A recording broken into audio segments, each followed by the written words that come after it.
சபரிமலையில் மேலும் 7 தகடுகளில் தங்கம் திருடப்பட்டதாக சிறப்பு புலனாய்வு குழு தாக்கல் செய்த அறிக்கையால் பரபரப்பு ஏற்பட்டுள்ளது.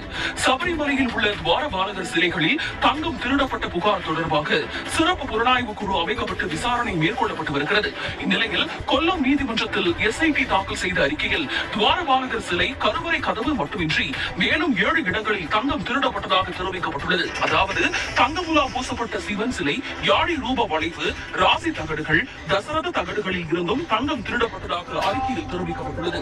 சென்னை கொண்டு வரப்பட்ட துவாரபாலகர் சிலை மற்றும் அதன் இடத்தில் ரசாயன கலவையை பயன்படுத்தி தங்கம் திருடப்பட்டதும் இந்த தங்கத்தை மறைப்பதற்காக அது தொடர்பான ஆவணங்களில் திருத்தம் செய்யப்பட்டதாகவும் SIT தெரிவித்துள்ளது.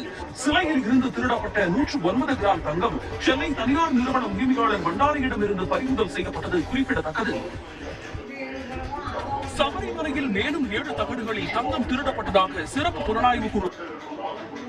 சபரிமலை தங்க கொள்ளை விவகாரத்தில் கோவர்தன் மற்றும் தங்கமுலாம் பூசும் பணியில் ஈடுபட்ட சென்னை ஸ்மார்ட் கிரியேஷன்ஸ் நிறுவனத்தின் முதன்மை செயல் அதிகாரி பங்கஜ்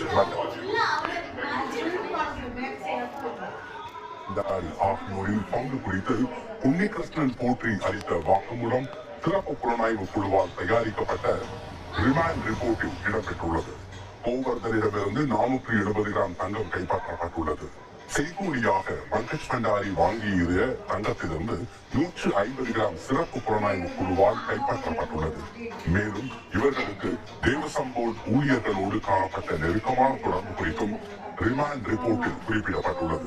மேலும் 474 கிராம் தங்கம் தனது கையில் கிடைத்த போது குற்ற உணர்வு ஏற்பட்டதாகவும் அதற்கு பரிகாரமாக சபரிமலைக்கு அன்னதானம் மற்றும் மாளிகை புறத்திற்கு மாலை வாங்குவதற்காக 20 லட்சம் ரூபாய் பணம் வழங்குமாறு உன்னிகிருஷ்ணன் போற்றி தன்னிடம் கூறியதாக நகைக்கடை உரிமையாளர் கோவர்தன் சிறப்பு புலனாய்வு குழுவுக்கு அளித்த வாக்குமூலத்தில் கூறியுள்ளார்.